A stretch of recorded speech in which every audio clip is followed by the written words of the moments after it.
Greetings and salutations, you the lovely degenerates, and welcome back to the Fuzzy Wildflower, where we explore weird and forgotten drinks and other related niceties. And I'm your host, Corey. Hopefully you know that by now. If not, it's your first time, then just be ready for anything. So we're going to do this little cocktail font in the Guide to Pink Elephants.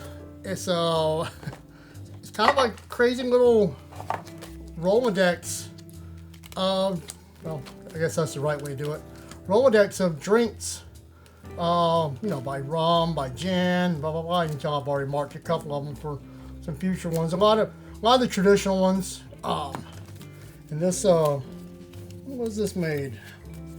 1952. It's got all your bar equipment and everything else. I mean, it's definitely made to be behind the bar.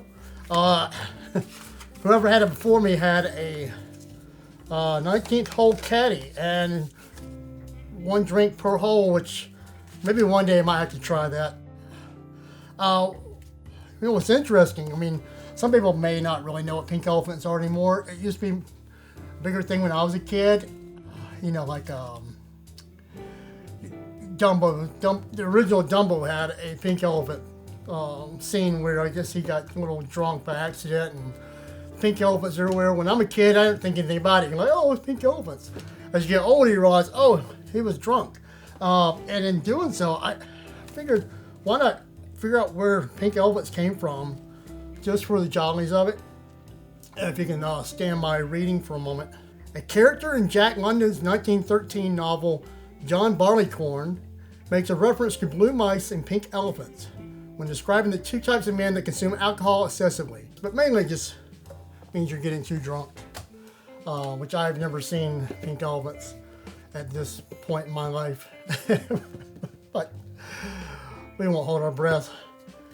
With that said, I am not a bartender. Don't take it as bartending advice. So let's make a drink. So this is a nice teeny tiny drink. It's only about 2 ounces, so I get to use my little aperitif glasses a friend of mine gave me a while back. I've never used them, but I figured this is an opportune time. I think it'll fit. Let's get some ice going. And it's a stirred drink, as you can tell. Hopefully by now, because I don't know. I'm using this Nika coffee gin. Not like coffee, like wake you up in the morning coffee, but the brand.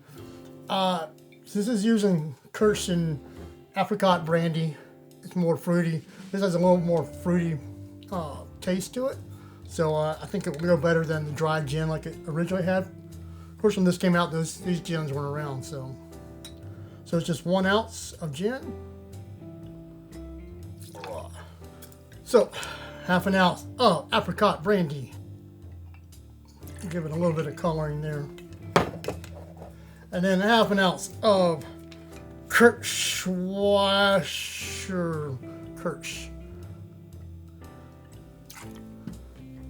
Yeah, so we're just dealing with like 2 ounces.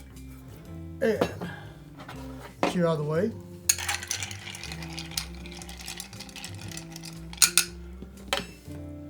And let's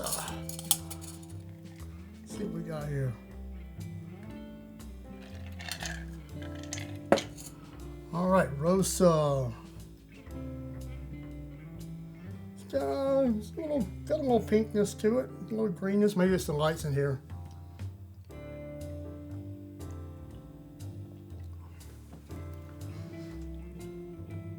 All right, it's not bad.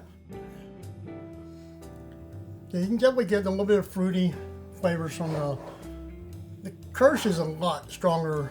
Yeah, I don't really taste a lot of the cherry in Kirsch. But the apricot's not too bad. But, for an aperitif, I guess it's not too... It's alright. I'm kind of new to that world.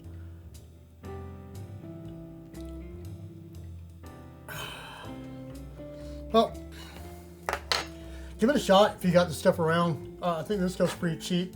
So, maybe you like it. It's a very gin-forward type drink. It's very dry. Got a hint of sweetness in it, but... doing something. You never know until you try it, right?